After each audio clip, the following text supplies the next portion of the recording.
Hello and welcome to another episode of Mike and Dave's Hi-Fi Riff. I'm Mike Evans. And I'm David Price. And David, today we're going to be talking about the Linn Klimax DSM Organic Streaming DAC Preamp. Amazing. And actually, look, we have one here. There we go. And the astute amongst our Hi-Fi Riff-Raff viewers, which are most of them, to be fair, will notice immediately that this isn't the current model. No. But there's a bit of a story behind this, isn't there? Because I think, am I right in saying you reviewed one of these about, 10 years ago or something? Yeah. The original one that came out. In fact, I think you were probably the first person in the UK to review one, weren't you? I think I may well have been, yeah. Yes. So I'd only just got over the death of the Linn CD12, which some people may remember as being Linn's £12,000 cost no object, beautiful piece of art, high-end CD player. I was sort of mourning the loss of that when I got a call from Linn, I think from Ivor, saying that he had something new out, and I was offered the opportunity to review it. And this was the 2007 version of this very thing. Of this here. lovely streamer, Yeah. this beautiful streamer. This is no longer available. I think they stopped making this in 2021, I think. So there's a lot of them have been sold since then. And being Linn, they've brought new versions out every now and again. I think there was one in 2011, which was the DSM 1, and there was one in 2015, which was the exact version. There was one in 2016, which was the Catalyst version, and this one we have here is the organic version, which has the latest Linn DAC board in it. It was a brave decision back in 2007, wasn't it? Because the CD12 was an amazing player. It was beautiful. It was really functionally gorgeous. Yeah. And actually streaming really wasn't a thing at that time. So No. they sort of must have just dumped this streamer on you, and you must have sort of thought, what do I do now? Exactly. Yeah, I don't think it even had an app. No, at sure, the time. no. And we were sort of in the days of playing off hard disk with UPnP, a really, really shonky early UPnP player. Yes. And the only streamers I think around at that time were things like the Logitech Squeezebox. Yes, of course. And stuff like that. Yeah. So it really they're was. still sought after on eBay. The Squeezebox. Yeah, people still look for those because they really were sort of the start of it all, weren't they? Yeah. So, yeah. And then this model came out, and I think Linn have always had this terrific ethos, which is you never really want to throw anything away. You want to be able to upgrade it wherever possible. Yeah. And this was no exception. So look, this is what we've done, isn't it? We've taken one of the early Klimax streamers, and we've added the Organic DAC to it, which is a 15-minute retrofit. Yeah, if you know what you're doing. If you know what you're doing. Yeah. I'm not sure my mum could do it in 15 minutes. I bet your mum could. But what we've ended up with is, I would describe as, and I'm going to choose the word budget really carefully because it still ain't cheap, but a budget high-end streamer. Yeah. And I think you'd probably agree with that because the sound quality out of this is fantastic, isn't it? It is, yeah. It really is so good. So basically you can, now you can buy the DSM 3, which looks completely different to that. It does. How can I put this? The ergonomics and the display and so on of the new version of this are far superior. Yes. But I think this is lovely because it's so simplistic and minimalistic, and it looks very much like a CD12 without the mechanism, basically. And I think you're right, and I think I quite like that as well. Yeah. And you sort of wonder, I mean, we've reviewed some lovely streamers with sort of great displays and touch screens and all sorts of things. Yeah. And think about, say, something like the Hi-Fi Rose, which we had. Yeah. Lovely, gorgeous touch screen. But again, I quite agree with you. I quite like the minimalism here. Yeah. But in terms of the audio, it's heavy.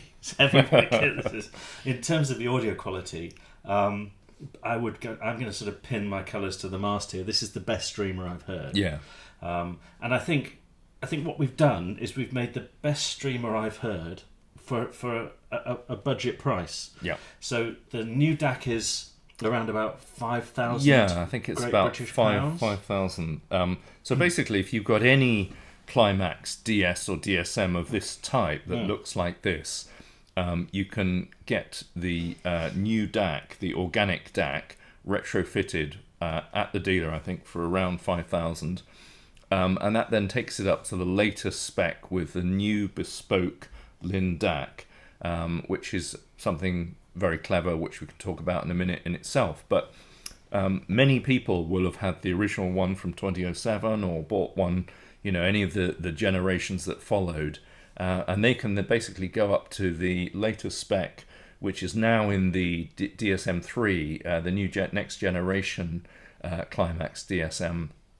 So as a kind of second-hand buy, it's very interesting, isn't it? Because you can pick one of those up, very early one, for $4,000, I think, something like that. Absolutely. And you can take it back to Linn or to your dealer, get the latest DAC in, and then you've got pretty much the state-of-the-art top Linn sound quality out of that. So we're missing the sort of twiddly button at the top, yeah. The sort of which the new one has, but you're saving over 20,000. Yeah, I think from a new one. I think the last version of this stopped selling at 18,000. Yeah, and I think the new one is 30,000. Yes.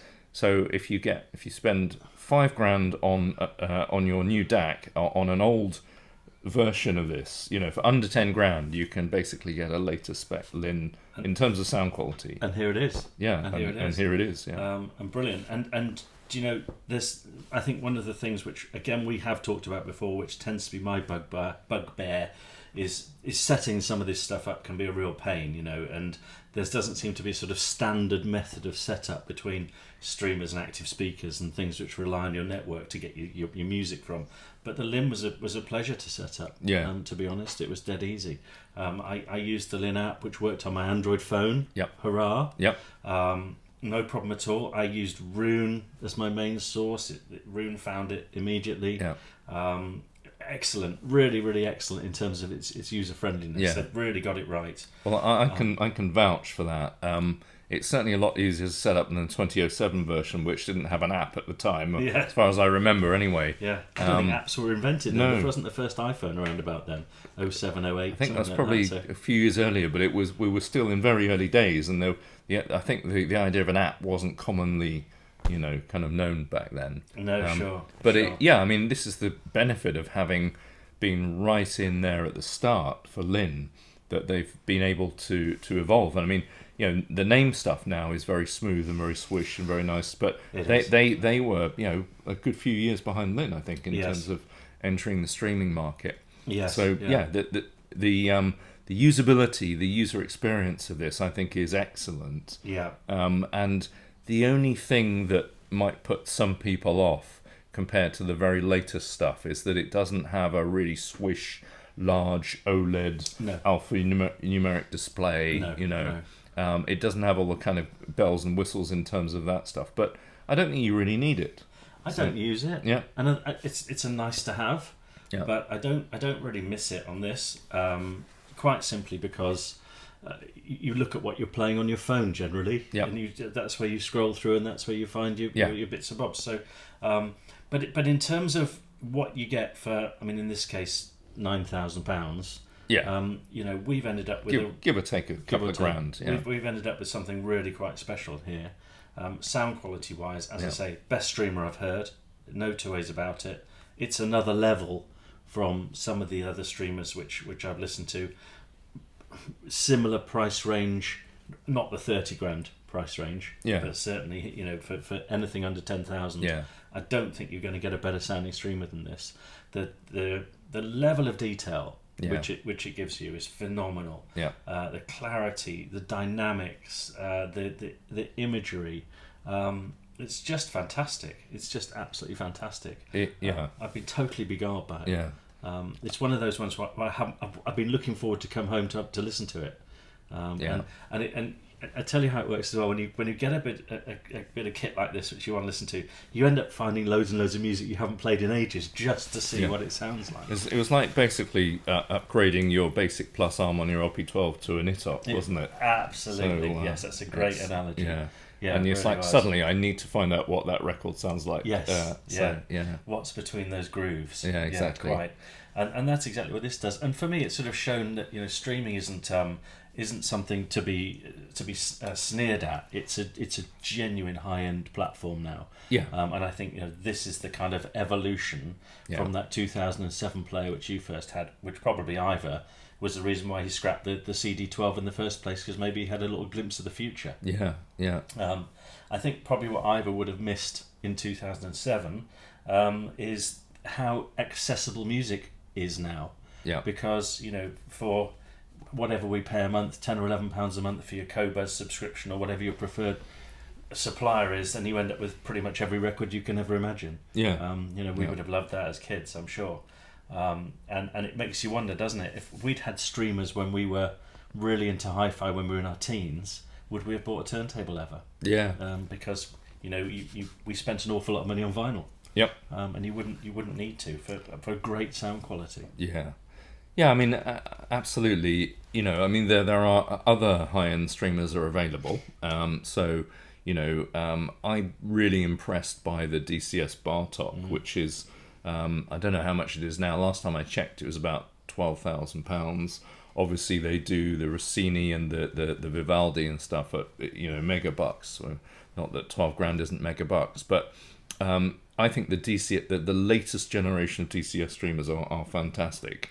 And I wouldn't say that 10 years ago. I mean, I had a DCS Debussy, sort of late 2000s generation, and it was a lovely DAC.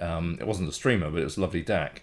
But it was noticeably worse than today's DACs and today's DCS stuff. So things have come along, and DCS have really got into the groove now. But this is really the Organic DAC upgrade is the sort of answer, the riposte by Linn to DCS, because it's a bespoke Linn engineered DAC, FPGA based, and it doesn't use bought-in DAC chips. And of course, that was always the USP of DCS and Chord Electronics, wasn't it? So you could say that Linn has sort of joined the millionaires club or something like that. It's an absolute. It's like a car that manufacturer, a sports car manufacturer that makes its own engines. Yes, isn't it? Yes, it is. Yeah. And in fact, you had a great analogy earlier because so many people were sort of relying on. Sort of souping up somebody else's engine. Yeah. Adding a turbo here and skimming the head and putting a gas flow head and all this stuff. Yeah. Whereas actually, what Linn have done, as you say, they've joined the big boys club. They've just designed their own DAC now. Well, it's like when Lotus made its own V8 to put in the Esprit instead of using a kind of in earlier generations, obviously in the 60s and stuff, they'd used Ford derived kind of Cosworth tweaked stuff, hadn't they? Yes. When you finally got your own engine, you're a proper sports car manufacturer. Except they put a gearbox for a Renault M25 in. Yeah. Well. Yeah. So don't get me started on my Esprit that I don't have anymore, fortunately. For a particularly good reason. But no, in terms of this, then I actually think that this is something which people should seriously consider.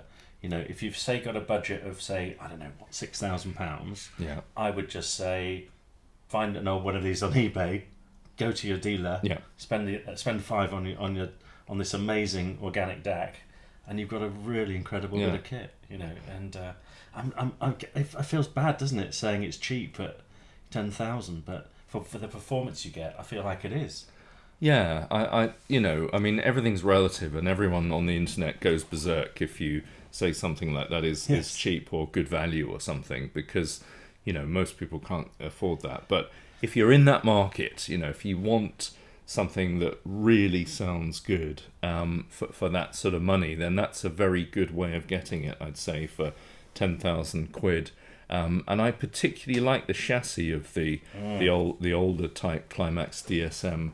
I just think it's a beautiful piece of design, and I don't think it's aged at all. No, It's no, like it 15 looks years really old, smart. and it could have come out yesterday. Yes. The only thing that dates it is the display, I think. It does, because Yeah. I don't know how easy it is to see the back panel, but we've got balanced outputs, Yeah. and plenty of digital inputs, preamp out, obviously, 4 HDMI's in. Yeah.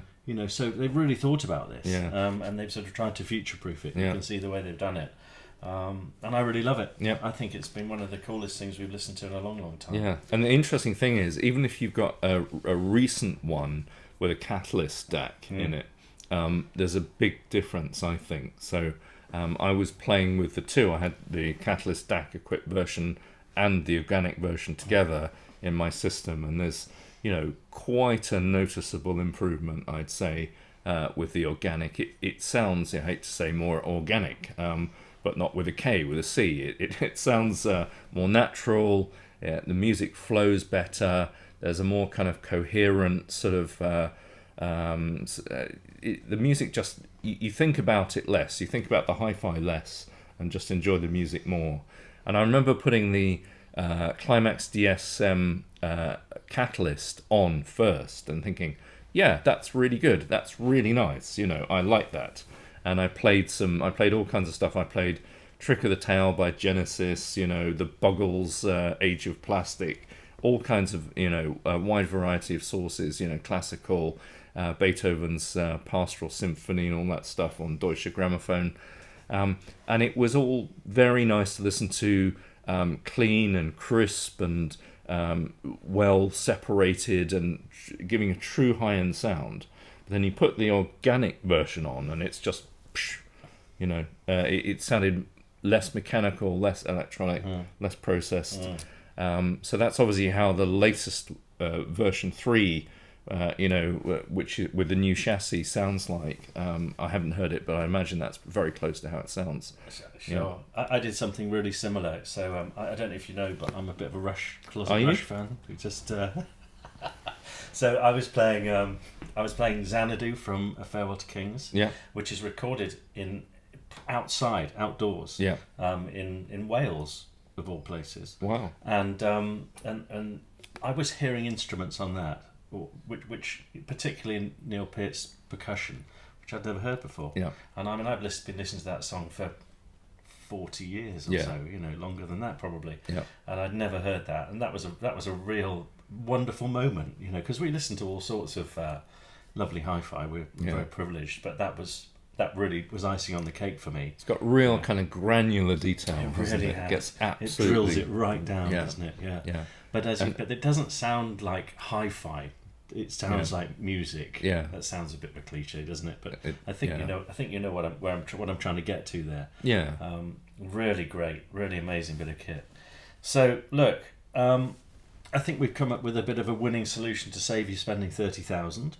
Have proper. Yeah, I'm sure high-end Lynn won't be hi-fi. very happy with you saying don't buy the new one, buy an old one, and But I mean, seriously, so we've had LP12s, and the great thing about LP12s is that you could upgrade them, and they'd have new regular updates every now and again, wouldn't they? Yes. And I was speaking to Lynn's brand ambassador Joe Roger, who was telling me, it's basically what they're doing with this. They're supporting their old legacy kit. And that's great. I think that's really good. And I think in the great scheme of things, if you're talking about 30 grand DACs, then 30 grand streamers like the new one, and 5 grand is relatively gulp affordable. Mm-hmm. If you're in that section of the market, and obviously not everyone is, but it's to me it's good value for money, I'd say. And if you've already got one, then spend the 5,000.